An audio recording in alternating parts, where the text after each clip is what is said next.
अभी तो लोग सिर्फ कहने को लोग कहते हैं कि चैरिटी बिगिंस एट होम, लेकिन स्वामी श्रद्धानंद जी ने जो है उसको चितार्थ करके दिखाया। उन्होंने अपनी सारी जो प्रॉपर्टी थी, अपने पास जो कुछ भी था, उसको दान में दे करके यहाँ पर पहाड़गंज में आर्यनगर भी उनका बसाया हुआ है। बहुत से ऐसे कार्य जो स्वामी श्रद्धानंद ने किए उसको याद करते हैं, उनके संदेश को उस मंच से लोगों तक पहुँचाने का हम कार्य करते हैं। आज के जो युवा हैं वो नहीं जानते हैं, उन्हें और बताने की ज़रूरत है। इस बार हम युवाओं को भी उनको भी एक संदेश देना चाहेंगे कि वो भी इस कार्यक्रम से जुड़े जी, क्योंकि मैं समझता हूँ कि जब तक यूथ किसी कार्यक्रम से नहीं जुड़ता वो कार्यक्रम के सफल नहीं हो पाता। बलिदान दिवस है और ये बलिदान दिवस आर्य केंद्रीय सभा दिल्ली के द्वारा हर साल मनाया जाता है, तो इस बार किस तरीके से मना रहे हैं? नमस्ते, स्वागत है आपका हमारे इस विशेष वीडियो में और मैं हूं आपके साथ रणजीत कुमार। बलिदान दिवस के अवसर पर हम ये खास वीडियो आपके लिए लेकर आए हैं और आज हमारे साथ उपस्थित है योगेंद्र खट्टर जी। आपका बहुत बहुत स्वागत है। आपको बताना चाहेंगे योगेंद्र खट्टर जी आर्य केंद्रीय सभा दिल्ली के प्रधान हैं और आज हमारे लिए समय निकाल कर आए हैं। आपका बहुत बहुत स्वागत है। धन्यवाद जी रंजीत जी। तो सर, बलिदान दिवस है और ये बलिदान दिवस आर्य केंद्रीय सभा दिल्ली के द्वारा हर साल मनाया जाता है, तो इस बार किस तरीके से मना रहे हैं? रंजीत जी, इस बार जो दिल्ली की सभी आर्य समाजों ने मिलकर के एक विश्वास व्यक्त किया है, एक प्रधान के रूप में मुझे जो उन्होंने चुन करके भेजा, इसके लिए सबसे पहले तो मैं सभी आर्य समाज के अधिकारियों का, सदस्यों का, सभी का धन्यवाद करता हूं कि उन्होंने जिस विश्वास के साथ इस आर्य केंद्रीय सभा की बागडोर मेरे हाथ में सौंपी है। निस्संदेह इन सभी कार्यों को पूरी मजबूती के साथ, पूरे समर्पण भाव के साथ करने का प्रयास करेंगे। और 99वां स्वामी श्रद्धानंद बलिदान दिवस है जी। आगामी वर्ष जो है 100 वर्ष हो जाएंगे स्वामी श्रद्धानंद जी के बलिदान को। और इस बार भी जिस प्रकार 99 में 98 वर्ष से आर्य समाज स्वामी श्रद्धानंद जी के बलिदान को एक उत्सव के रूप में मनाता रहा है, पूरी दिल्ली के सभी आर्य समाज के सदस्यगण, अधिकारीगण, कार्यकर्ता, न केवल दिल्ली बल्कि पूरी एनसीआर दिल्ली, गुड़गांव हो, फरीदाबाद हो, नोएडा उत्तर प्रदेश हो, ग्रेटर नोएडा हो, और या फिर सोनीपत इत्यादि हो, बहादुरगढ़ हो, इन सभी आर्य समाजों से लोग बड़े उत्साहपूर्वक इस शोभा यात्रा में सम्मिलित होते। पीली कोठी से आरंभ होकर के और फतेहपुरी चौक, फिर टाउन हॉल चौक, और उसके बाद नई सड़क होते हुए चावड़ी बाजार, अजमेरी गेट होते हुए रामलीला मैदान पर इसका जाकर के समापन होता है। और इस बार हमें विशेष रूप से इस शोभा यात्रा में, जिस प्रकार से पहले देखा गया कि महिलाओं को शौचालय की बड़ी समस्या रहती है, तो हम विशेष ध्यान इस पर करते हुए, और शौचालय ना केवल बनाए जाए बल्कि उनकी सफाई की भी व्यवस्था, उनका सफाई का भी ध्यान रखा जाए, इस पर विशेष ध्यान हम दे रहे हैं। ना केवल शौचालयों की बल्कि पूरे रास्ते पर जो है वो सफाई का ध्यान, पीछे सबसे लास्ट में जाकर के वो जो हमारी जो सफाई की टीम होगी वो भी रास्ते को भी साफ करते हुए चलेंगे ताकि स्वच्छता का पूरा ध्यान रखा जा सके। तो मैं सभी से, दिल्ली के सभी आर्य समाज के जो हमारे अधिकारीगण हैं, कार्यकर्ता हैं, सदस्य हैं, उनसे आह्वान करूंगा, उनसे अपील करता हूं, उनको निमंत्रण देता हूं कि इस शोभा यात्रा में बढ़ चढ़ करके पूरे जिस प्रकार सज धज कर, टोपी पहन करके, पटका लगा करके जो सभी लोग सम्मिलित होते हैं, निस्संदेह वो जो दृश्य होता है वो मनमोहक दृश्य होता है और उसको और अधिक सुंदर बनाने का हम इस बार भी प्रयास करेंगे। जगह जगह होर्डिंग लगे होंगे, जगह जगह स्वागत द्वार बने होंगे और मंच सजे होंगे। और इस बार भी हम लोग महर्षि जो दयानंद के अनुयायी स्वामी श्रद्धानंद जी का जो प्रतिमा लगी हुई है टाउन हॉल के बाहर, उसको भी साफ सफाई करके उसको भी सजाने का काम हम भी करेंगे। और इस बार हम जो हमारी दिल्ली सरकार और जो हमारी इस समय मैं मानता हूं कि हमारी विचारधारा के अनुरूप है, उनको भी हम प्रयास करेंगे। जो हमारे उस क्षेत्र के सांसद हैं श्री प्रवीण खंडेलवाल जी, उनसे भी अनुरोध करने जा रहे हैं कि उस प्रतिमा को सुधार किया जाए, उसको फूलों से सजाया जाए और उसकी अच्छी देख रेख की जाए। ये हमारा प्रयास है। जी, तो बलिदान दिवस पर कुछ ऐसा खास कार्यक्रम जिसके माध्यम से स्वामी श्रद्धानंद जी के जो संदेश हैं वो और ज़्यादा लोगों तक पहुँचे? जी, क्योंकि ये शोभा यात्रा रामलीला मैदान में जाकर के एक सभा में परिवर्तित हो जाती है। उस सभा में, उस मंच से हम लोग स्वामी श्रद्धानंद जी को याद करते हैं, उनके जो द्वारा किए गए कार्यों को याद करते हैं।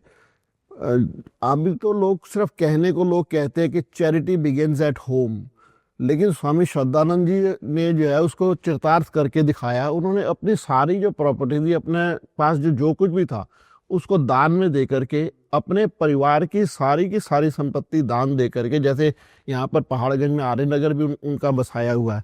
बहुत से ऐसे कार्य जो स्वामी श्रद्धानंद ने किए उसको याद करते हैं, उनके संदेश को उस मंच से लोगों तक पहुँचाने का हम कार्य करते हैं।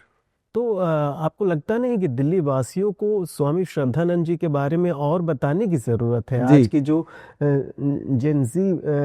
जनरेशन है या जो युवा है वो नहीं जानते हैं, उन्हें और बताने की ज़रूरत है। जी, आपकी बात बिल्कुल सही है।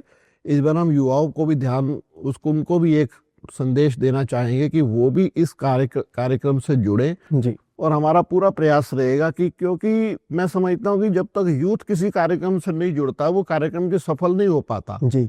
और हम लोग तो, हमारी उम्र के लोग, जितना मर्जी हम लोग इन कार्यों को कर ले, लेकिन जब तक युवा नहीं जुड़ेगा तो हमारा भविष्य भी सुरक्षित नहीं होगा। उन युवाओं को बताने की भी आवश्यकता।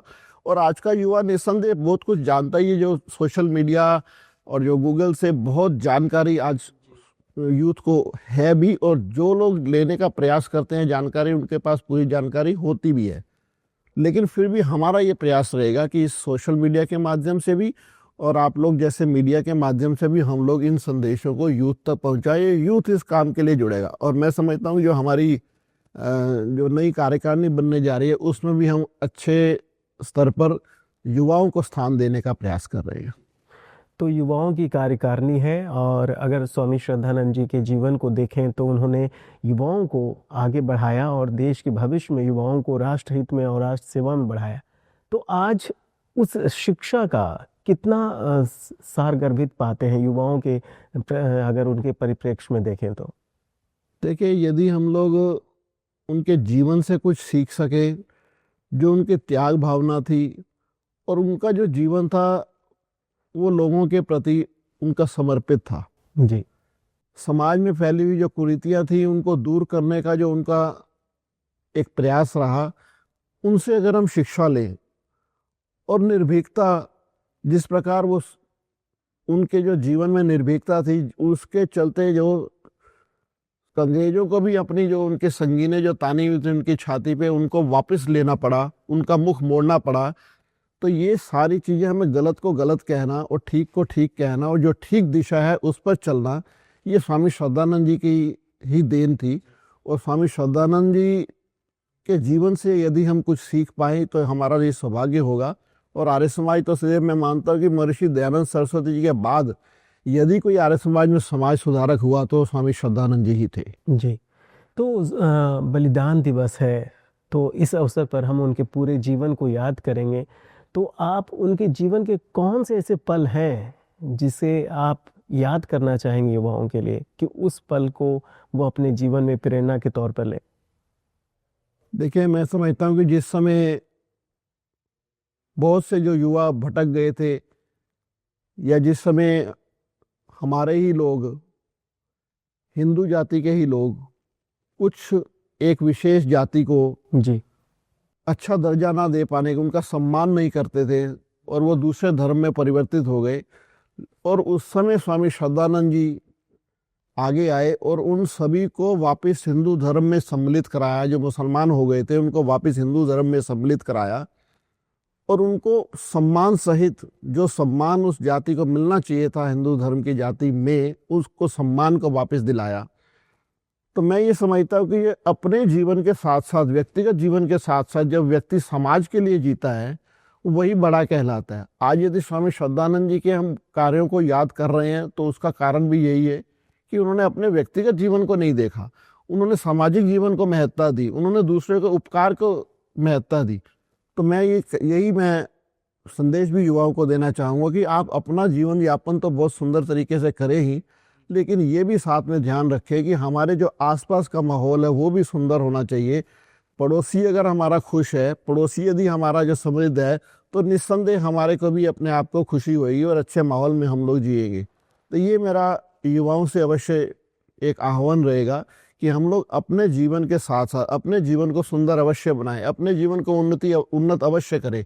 लेकिन उसके साथ साथ यदि आपको लगता है कि कोई आपके साथ का आपका मित्र, आपका रिश्तेदार यदि कहीं कमज़ोर पड़ रहा है, तो उसका भी बल बढ़ाए, उसका भी उत्साह बढ़ाए, उसको भी मुख्य धारा में जोड़े, उसको भी साथ में आगे लेकर के चले, ताकि वो भी उन्नत हो पाए। जी, तो उन्नतता की बात हम कर रहे हैं और स्वामी श्रद्धानंद जी का तो पूरा जीवन ही प्रेरणाप्रद है।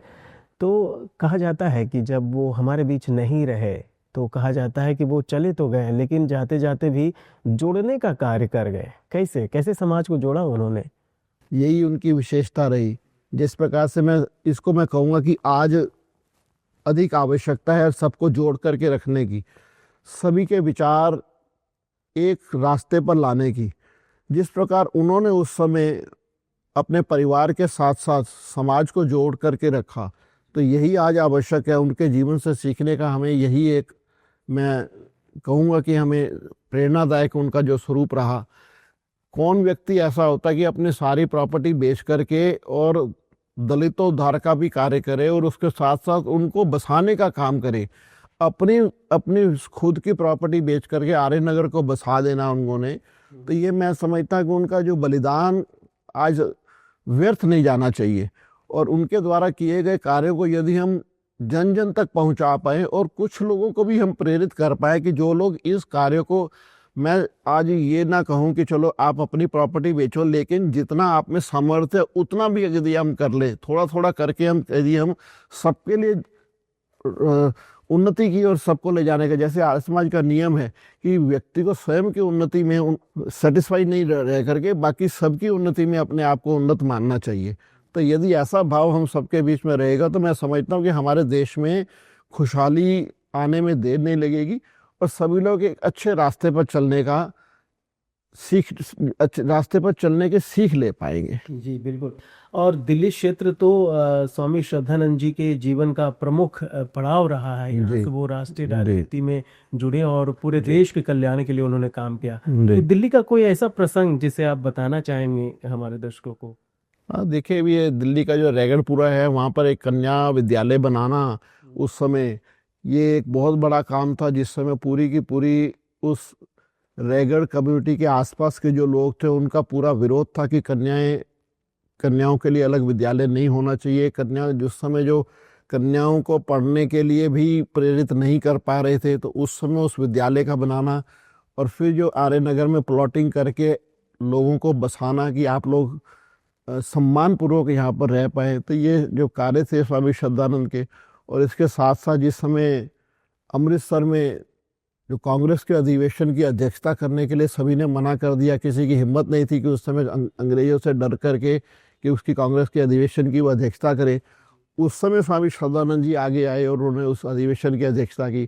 तो ये निस्संदेह उनके जो सत्य है वो निर्भीक व्यक्ति को बनाता है। सत्य की राह पर चलने के लिए व्यक्ति जो है वो अपने आप को यदि ढाल लेता है, तो निस्संदेह दुनिया भी उसका साथ देती है।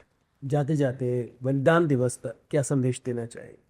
मैं फिर से यही कहना चाहूँगा कि उनके जीवन को हम अधिक से अधिक पढ़ने का प्रयास करें, उनके जीवन से हम अधिक से अधिक परोपकार की भावना को लेकर के आगे बढ़े, तो यही हमारा उनके प्रति जो है सच्ची श्रद्धांजलि होगी। और विशेषकर युवाओं से मैं आह्वान करना चाहूँगा कि आप अपने जीवन के साथ साथ दूसरे को जीवन को उन्नत करने का अवश्य प्रयास करें।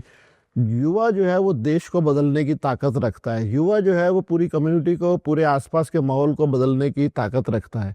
यदि युवा इन कार्यों में साथ दे, तो मैं समझता हूँ कि कोई दुखियारी भी नहीं रहेगा और सबको अपना अपना एक कार्य क्षेत्र भी मिलेगा और सबको एक अच्छा माहौल भी मिलेगा और सभी लोग संगठित होकर के समर्पित भाव से देश के प्रति भी अपनी कृतज्ञता प्रकट कर पाएंगे। जी बिल्कुल, आप हमसे जुड़े और इतनी अच्छी बातें बतलाई, आपका बहुत बहुत धन्यवाद। धन्यवाद। तो देखा आपने कि स्वामी श्रद्धानंद जी के प्रति हम तभी आभार व्यक्त कर पाएंगे, तभी हमारी जो ये आभार व्यक्त करने की जो कामना है सफल हो पाएगी, अगर हम उनके जीवन से शिक्षा लें, उनके बताए रास्ते को अपने जीवन में कार्यान्वित करें। क्योंकि सिर्फ कहने से बात नहीं बनती, विचारों को जीवन में उतारना पड़ता है और आज के इस युग में उसे उतारने की आवश्यकता है। बलिदान दिवस यही संदेश देता है। इन्हीं बातों के साथ जुड़े रहिए हमारे इस चैनल के साथ।